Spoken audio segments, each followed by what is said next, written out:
नमस्कार दोस्तों, स्वागत है आपका हमारे यूट्यूब चैनल पर। दोस्तों, आज हम बीएड एंट्रेंस एग्जाम वर्ष 2016 का हिंदी लैंग्वेज वाला क्वेश्चन पेपर सॉल्व करेंगे।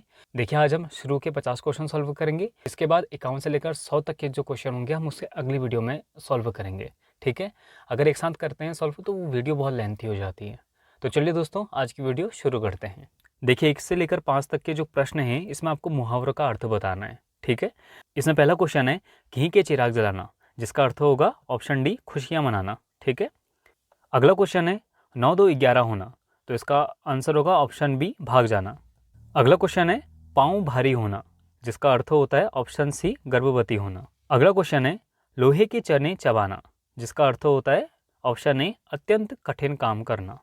देखिए, अगला क्वेश्चन है पैरों तले जमीन खिसकना, जिसका अर्थ होता है ऑप्शन डी, इसमें डी लिखा नहीं है लेकिन ये ऑप्शन डी है, हक्का बक्का रह जाना। ठीक है, देखिए अगला क्वेश्चन है इनमें से कौन सा आयुष्मान का पर्यायवाची नहीं है, तो इसका आंसर होगा ऑप्शन डी, जो बुद्धिमान होता है इसका अर्थ आयुष्मान नहीं होता। ठीक है, क्योंकि आयुष्मान का अर्थ होता है लंबी आयु जीना।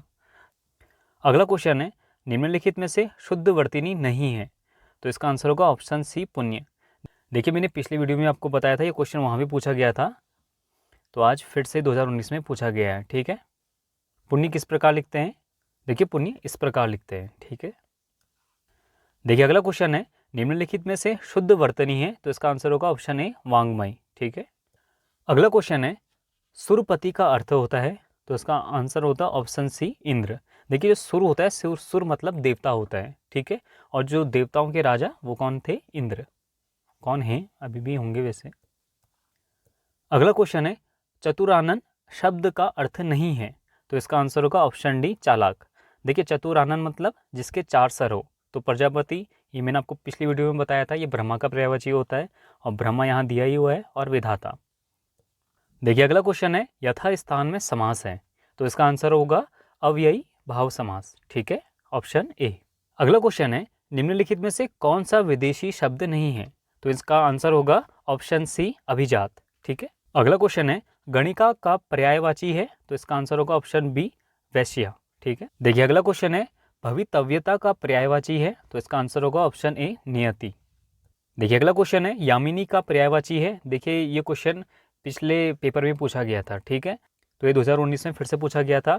यामिनी का अर्थ होता है निशा, निशा अर्थात रात। ठीक है, तो इसमें पूछा है पर्यायवाची कौन सा होगा? ऑप्शन बी निशा। ठीक है, अगला क्वेश्चन है जागृति का विलोम होता है। देखिए, जागृति का मतलब जागा हुआ और उसका विलोम होगा सुषुप्ति। अगला क्वेश्चन है अंतर्मुखी का विलोम है, तो इसका आंसर होगा ऑप्शन डी बहिर्मुखी। देखिए, अगला क्वेश्चन है उदात्त का विलोम है, तो इसका विलोम होता है ऑप्शन बी अनुदात्त। देखिए, अगला क्वेश्चन है हिंदी वर्णमाला में श, त्र, ज्ञ और स्र क्या हैं, तो ये होते हैं ऑप्शन डी संयुक्त व्यंजन। ठीक है, देखिए अगला क्वेश्चन है चरण या पाद किसके अनिवार्य संगठक तत्व हैं, तो ये होते हैं ऑप्शन बी छंद के।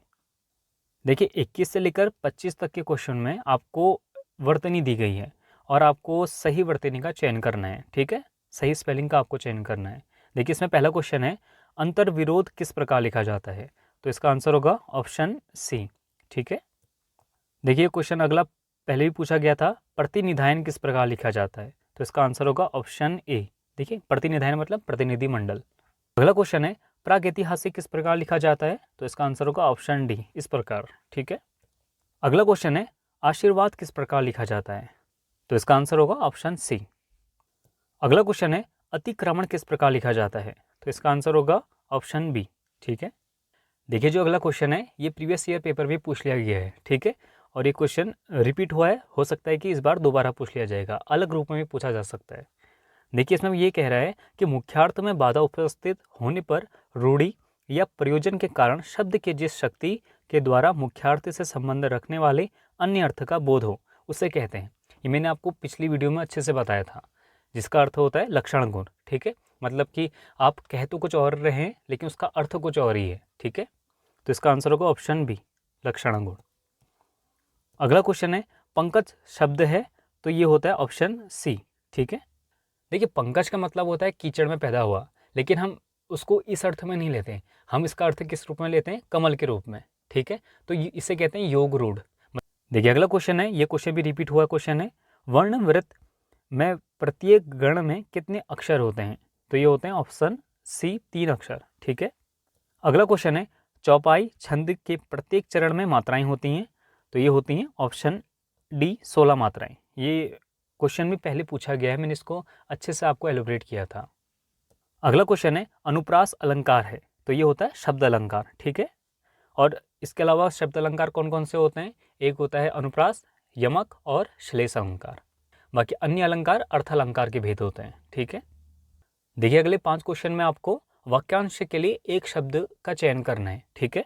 तो इसमें पहला क्वेश्चन है सिर पर धारण करने योग्य, तो उससे कहते हैं ऑप्शन डी शिरोधार्य। ठीक है। देखिए अगला क्वेश्चन है जो शक्ति का उपासक हो उसे क्या कहते हैं? उसे कहते हैं ऑप्शन बी शाक्त।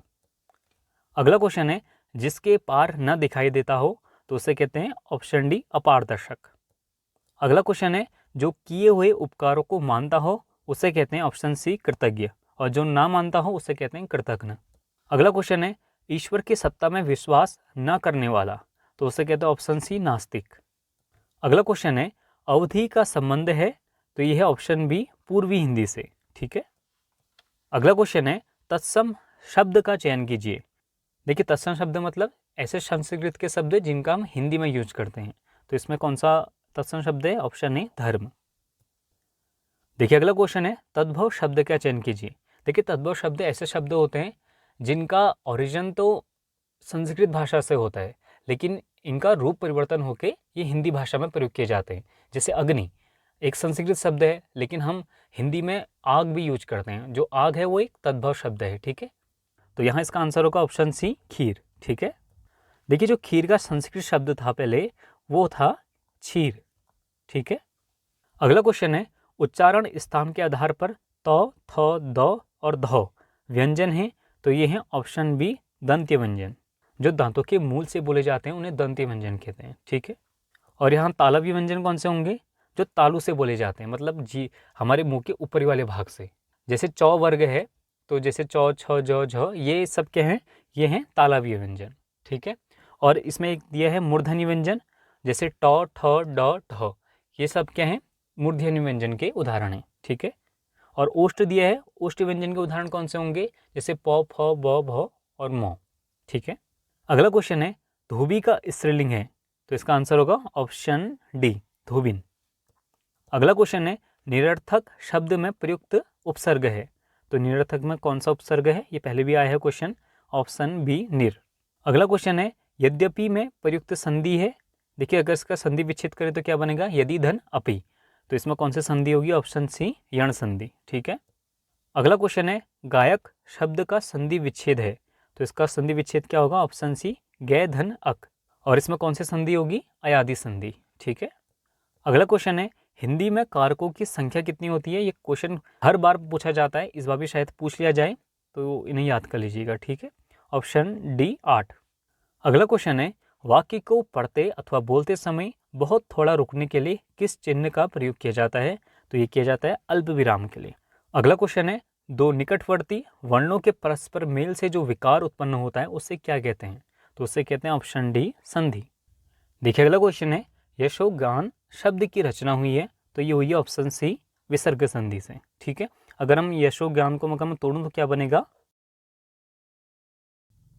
तो ये बनेगा यशः धन गान। तो ये जो विसर्ग है ये हटकर क्या बन जाता है? इसमें ओ की मात्रा लग जाती है। ठीक है। देखिए अगला क्वेश्चन है हिंदी साहित्य के आदिकाल का प्रधान रस कौन सा था? देखिए आदिकाल मतलब प्रारंभिक काल का पूछ रहा है, तो ये कौन सा था? वीर रस। ठीक है। तब का जो हिंदी साहित्य लिखा जाता था तब इसमें वीर रस का सबसे ज़्यादा प्रयोग किया जाता था। ठीक है। जैसे इसका अगर मैं एग्जाम्पल दूं, जो हमारी पृथ्वीराज रासो है, तो ये भी एक वीर रस का साहित्य है। ठीक है। अगला क्वेश्चन है सरकारी पत्र की भाषा होनी चाहिए, तो ये होनी चाहिए ऑप्शन सी औपचारिक। देखिए अगला क्वेश्चन है काव्य शास्त्रीय संप्रदायों की संख्या कितनी है? तो यह ऑप्शन बी 6। ठीक है। तो दोस्तों आज के लिए बस इतना ही। अगली वीडियो में हम इससे आगे के क्वेश्चन मतलब 51 से लेकर 100 तक के क्वेश्चन कंप्लीट कर लेंगे। मिलते हैं अगली वीडियो में। हमसे जुड़ने के लिए थैंक यू सो मच।